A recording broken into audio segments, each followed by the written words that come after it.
Welcome back, everyone, to Low Tide City, here with IPL and all of the lovely people, all of the 24 teams who have made it out tonight and tomorrow. And I'm here with the awesome Hydra Mom, Devi. How are you, Devi? I am doing fantastic, Magic. How about you? I'm doing great. You know what? Stuff went well for me earlier. And how did things go for you?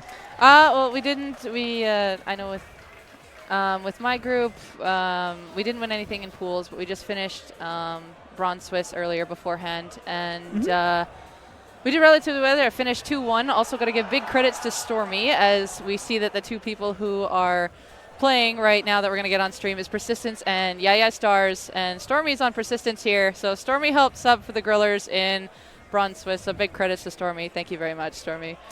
Very and Stormy has been, I'm watching those games because I was on the spectator cam. Watching those games was fantastic. Stormy helped you guys so much, and like it seemed like you guys meshed very well. So yeah, K52 and a Hydra is a pretty fun combo on Humpback. I saw the elbow where you were firing behind the splash wall, and I was like, that is such a beautiful combo. I can't believe that. It was amazing. And that is why Persistence is incredibly favored here for the predictions, because Persistence is looking like a team to beat, a team that will go to top cut. Absolutely, yeah, this is going to be good. But like even between both of these two teams, like this is going to be a very nice set. Like we know we've got aggression from Stormy and Lucio, and then like Skit's here, so we know Skit's a pretty good blaster player. And then we got Gem here as well. Oh my gosh, it's going to be fantastic. The fantastic brush player that is Gem, alongside the other members of Yaya Starz. But there is also a brush player on Persistence, so we've been seeing out the weekend on Lucio, who has also been tearing stuff up. Here we go. Round one. This is Redemption Pools. It is a round-robin format. These teams will play everyone in a group of 4. The top 2 teams will move on as we pop the Rainmaker here on Sturgeon Shipyard, which is a hotly contested map in my experience. Well, absolutely. Like the beginning, the early pop came from Yaya Starz, but however, it's been back and forth the trades here from the teams as the brushes are trying to gain some kind of control. The not picking off Lucio there is trying to come off Snipe. We see Radish here trying to find a path for this Rainmaker. Looks kind of alone trying to go right here, but teammates have shifted over to the side and just looking to get some kind of path, but Persistence is in the way. It looks like that 2 members have been picked off at 2 for 2, but they did finally stop the Rainmaker with a Booyah Bomb. And a Booyah Bomb did cinch it. It was a little bit of a rough push. You know, you can't expect too much, especially from the first push, especially when you didn't have like too much of a man advantage going in or special advantage. So not to worry. Still got 4 minutes left. A good bit off the clock, but you know, resetting to neutral now, resetting to the original game state, and they get to go again. And it looks like they are already raring to go with the Booyah Bomb getting popped on the side of Persistence, but that's a fantastic pit from Surskit. Is he going to get another one? Skit got another one here, and just does get shut down in the corner, but great picks from Surskit, but there is 3 down on the side of Yaya Starz, so Persistence here with a really nice opening with 2 still respawning. It looks like they might opt to take it on this top left corner here.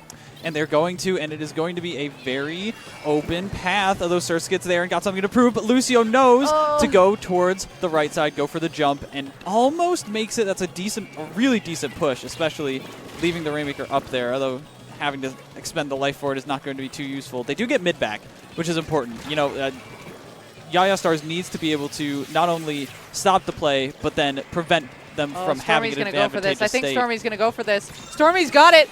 Stormy's going to try and go forward. He got up to 24 points. What a play by Stormy, just clearing the spot with the Booyah Bomb and just going for it. Like, that was just a well-done play, especially for a weapon like a K52 that could pull something like that off.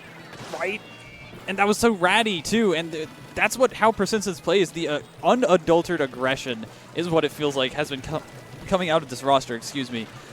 And they just keep at it in these such like high pressure spots that they can't really clear too efficiently with the weapons that they have. You know, there's not a whole lot of range on the side of Yaya Starz, and so because of that, they need to be able to deal with it on another counter-aggressive way. But they're not able to do so successfully. They have not been able to this entire time. They have an armor. They have the pressure with the Inkjet from both the Custom Blaster and the Nautilus, but it's not enough when everybody gets picked off on their jump landings. Lucio, and again with this ratty spots that people just keep getting picked off from. Radish able to at least clean that out. Good job for Radish for coming back there, just knowing which way the brush is going to come off, because you never know with junior RNG sometimes on how it's going to come up, especially with a brush just being right there that can just flick you in the way. But it looks like Armor is at the ready. The knot is down. Armor's popped. There's still both knots are down on either side. This is still relatively good. It looks like the zap just got picked down. Skid here looking for a spot on top, but they're chasing that Rainmaker down on the other side. Oh, Skid, no.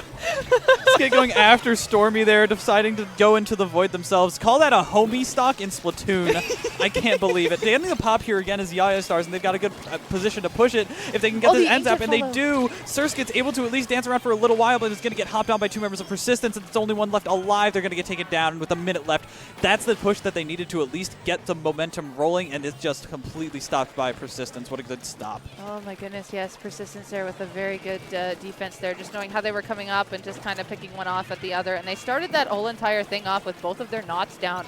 So just kind of playing it till their knots came back in, but the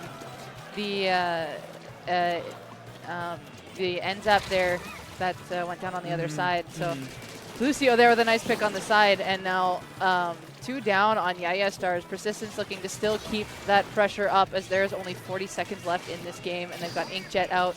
I wonder if they're going to still have counter specials if anyone from Yaya Stars can even get to the Rainmaker, but Persistence here just playing it like a lockout zones right now. It really is. They're just leaving the Rainmaker in mid, which is a good strategy, especially since they have the beacons to get back in quickly if they do end up going down anyways.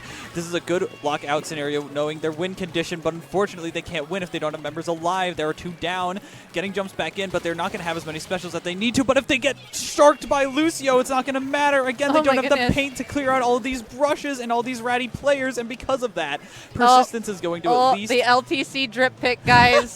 The LTC drip pick has happened. A little bit of swagger, a little bit of sauce from Persistence. We do love to see it. That clean all around. I can't say anything otherwise. The members of Yaya Stars, with weapons like a brush, with weapons like a Nautilus, with weapons like a custom blaster, you need to have a good time and opportunities to sniff out those sharking opponents who can pick you off if you're in the wrong situation. Positioning is so important with both the Nautilus and the custom blaster, and if you're not set up correctly, that's a problem, and they were never in that spot where they were successfully set up. Like even at the very end, we saw like just the Splat Zones lockout happen just for the Rainmaker. It just stayed in mid. Persistence had that solid lead as long as Yaya Stars couldn't get there. So they had 2 kind of centered in the middle, as I like to call the Great Wall of Sturgeon. They have 2 people in the middle, someone nearby, and you're just a wall, right? And Persistence executed that wonderfully. And like the brush was even nearby. Some would go forward, but they'd come right back as soon as someone got through like a crack in the wall, and it was just like, security breach.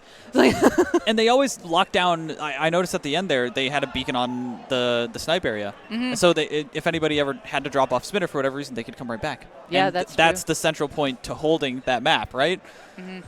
Another big thing here is like even though we've got like half of the main Persistence here, they still have 2 people who have played together in several other things. So like Stormy and Lucio, they've definitely played together there. But even the other 2 who are following up on these other 2 who have been on Persistence for the long time, they are teaming up really well compared to Yaya Stars, which is more of a pickup. So you can see that kind of showing out here as one's trying to make like the all-star move to come in like with the blaster and the brush. We know we've seen it everywhere. I know I've done it myself earlier.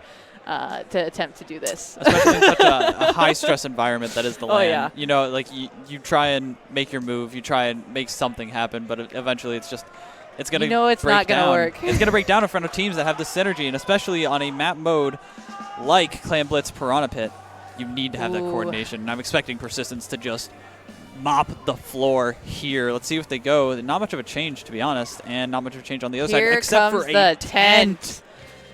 Oh, I was waiting for this one. I know Jem brings out on the tent on maps like this, and this is where we're going to see it. It looks like we're going to see the tent and the blaster potentially pair up here. We'll see how much pressure this is going to add and keep them back. It looks like 3 are keeping an eye on this tent here. However, Skit gets picked off in middle here. Not too sure how, but then finally the 2 do collapse on the tent here. So Now Persistence with a advantage here. Looks like they already have 16 clams, and they do have an armor at the ready for when they want to try to make something happen. But the members of Yaya Starz are back in mid, just waiting for it. They also have that Booyah Bomb. Oh, never mind. They do not have the Booyah Bomb. Skid needs to be so careful with this Ninja Squid brush roaming around, but he's going to be able to at least capitalize off of the man advantage and push forward, trying to shark out where this brush is. He knows that they're there. He knows that they've got an armor. Clams. They have so many clams to work with here now. They had clams to make there, and now they're finally throwing in. So we'll see how well Persistence can find these people from underneath. But Skit just jumping in and around just to avoid being splatted. We saw, look at Skit's jumps, just jumping everywhere, even splashdown. That's a vanilla blaster.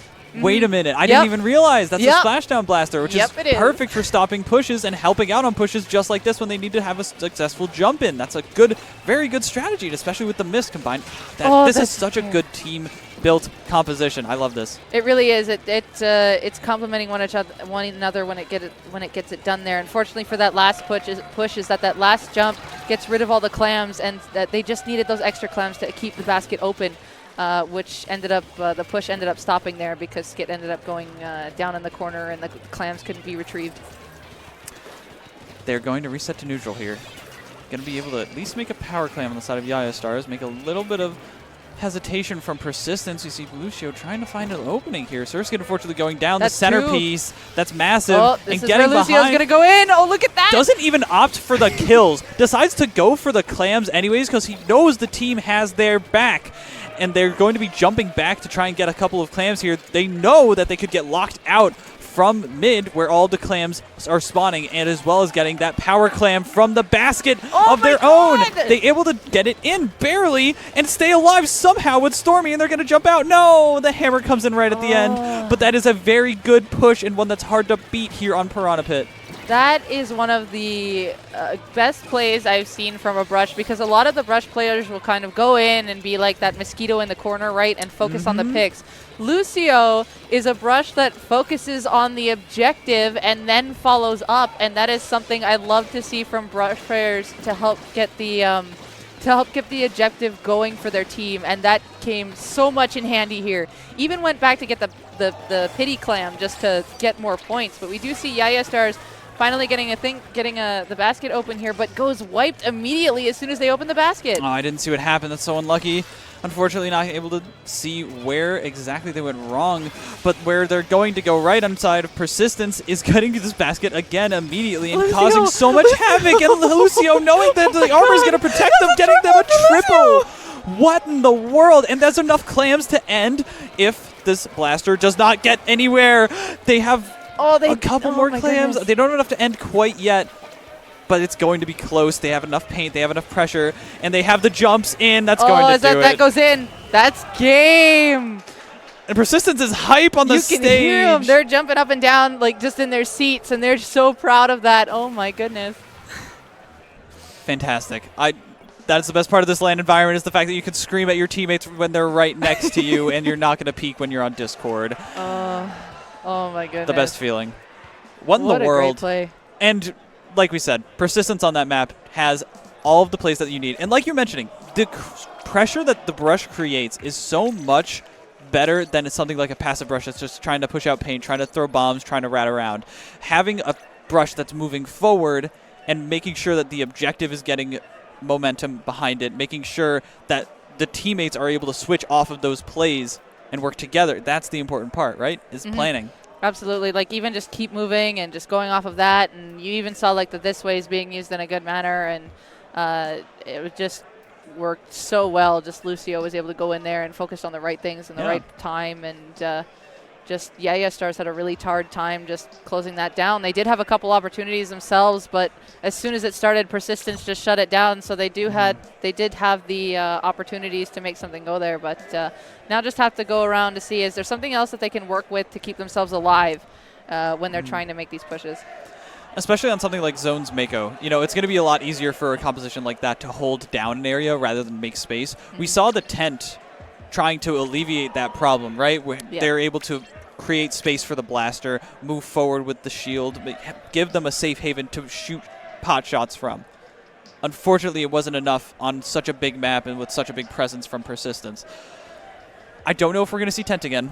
I think that it didn't work. I'm not sure. It's just the tent does work when you have the people with it. I think in that case, like I said at the beginning, it looked like the blaster and the tent were trying to do a pinch, but Skit got caught out in the middle.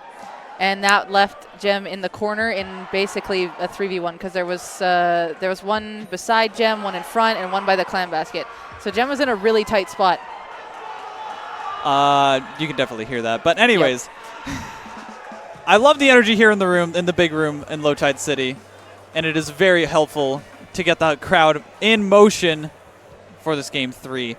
Persistence trying to cinch this one away and head on in redemption pools to see what they can do. No change except for the brushes. The brushes changed up a little bit, but otherwise similar comps coming out here. So each team knows what to expect. Skit, again, getting picked out early, and I think that's really helping Persistent to get this early lead, is picking off the blaster so then none of its fall-off can get over these stacks. So Persistence closing out the basket early, but we see Stormy here trying to go in for something from the side, but is getting cut out by 2. The wall, of course, going to block this lane. So Stormy is going to get out of here alive still, and it looks like we got picks in zone back and forth, but it is in the favor of Yaya Starz right now. But not, I don't think it's going to be in the favor for Yaya Starz for very long. Especially not with Lucio in this position, Absolutely. especially with Stormy moving in already. Look at how aggressive Lucio is being, trying to distract them away from the zone or at least get behind them. And look at this Pitzer situation being set up. Look at how the teammates are positioned all across the zone to just bait them in to get the crossfire going. That was amazing. Surskit able to pick off 1. It's only 2 left alive for the members of Persistence, and Skirskit is somehow on the offensive here. All of a sudden, the lockout situation that they've been looking for is finally upon them, but Lucio is in the back. There's still someone behind. We saw the armor go out, and the armor is a trigger for where people are, and it just showed that, hey, there's someone behind us. And that was Lucio, of course. So then the pinch is being set up again by Persistence, and they have got Cap. I think that these spawns are backwards almost. That was so weird. And now Jemmers is getting thrown away by this Nautilus, getting picked off like it's nothing. Surskit, though, is the one that's sharking this time, and unfortunately gets a little bit caught out in their own paint, getting a little bit stuck in that animation. And now all of a sudden the members of Yaya Starz are trickling away. They can't be doing this one by one. Surskit's going to try and go in. Lucio getting taken down by the mine, but it's not going to be enough. Good old mine splats. I love mines. Mines are my best friend. Your best friend, not Lucio's. Nope, not Lucio's. In this case, the baller going in, looking to see if it gets something on the backside of zone here, and just calling for help. Nice pick on Stormy there. Is the second one going to happen? But Armor came out at a really good time there, saving the splat from happening. I didn't expect that. Neither did I. I just saw a blast, and it's just like, ta-da. Sony was started blasting. Stormy trying to protect from that blaster. This splash wall has just been so useful, especially on such a close quarters map like Mako Mart, where these ledges can be your saviors or your demons. Lucio going in there, but this time not finding anything on that flank, and because of that, there's a lot of specials going online. Oh, the jump cancel. And the specials were abused a bit too early on the side of Persistence, and now there's a very good opportunity, but Surskit gets caught a little bit too far ahead. What in the world? I think something that is there, like if the blaster, like if Skit had someone else just nearby in range to follow up, I think Skit will have so much more things. But right now, Persistence is doing a great job shutting down Skit. Where'd the members of Persistence go? Good question. We blinked and all of a sudden they're gone. I don't know. But it's vice versa. The fight is now happening, but it looks like the brush gets picked off here. It was a good pinch there by Persistence, and it looks like they're going to try to come back in. The zone is ticking down, but Persistence countering with specials here. Looks like they're trying to get Cap, but it's just the fight for the zone. And it looks like they did finally get Cap back, so lead won't be reclaimed here, but it was a really nice push attempt by Yaya Starz coming out of nowhere there. Jay going to be able to use this inkjet to shove people out of the zone, give them away for a little bit of paint, but it's not going to last for long, especially with that armor, and especially without that right stack control. They needed to get that high ground because Persistence ended up using it to their leverage and advantage. They did. They really did. They used the stack, and they had the fall off power from that angle, and were just able to pick off Yaya Starz there. So Now we have less than a minute to go, and Yaya Starz needs to come back in for the zone. It looks like they're really trying. They already got down one of the prime painters of Persistence, so that is a big pick for them. And Skit looking to try to get into a place here, but Stormy from the side! What Stormy a huge here. play. And that's 2 down. Oh, you don't want to see it. The Booyah Bomb capturing the zone, and they're on the right stack already on the side of Persistence. Oh my gosh. Melee's... I think Ultimate's popping off right now, but so is Persistence. They're doing a fantastic job here. I'm going to try and ignore that crowd for just a little bit longer. I promise it's almost over. Persistence has this lockout right in the zone, and Skit, the main creator of opportunity, is down. Stormy ends up going down as well. Jay able to at least pick them off, but Aker able to clutch that out. Such good awareness, such good communication from the team. And that is able to cinch them the victory. Now, both of these teams still have an opportunity to go to top cut. They are not out, and they are not for sure in. This is a round-robin format, and they need to get in the top 2 of their pool to make it to top cut tomorrow. But that means that Yaya Starz has to win out. And it didn't look promising, but if they can pull that thing together, if they can use that blaster to create the right circumstances, that is a very good team to see in top 12. And I think that's what they're trying to do. It's just Persistence cut it out really well, and of course they're fighting brush comp v brush comp. So they're both looking for the same thing as well. So with one brush trying to distract, they also have to remember another brush is behind. So sometimes your teammates will, of course, have to actually look at that brush from behind because it will come up. It might just be like, hey, look at me, look at me. But then all of a sudden it's just like you'll turn around and they will actually come and fight you when they know that they have the advantage. So it'll deteriorate that. So just with also having that blaster, it's just, it definitely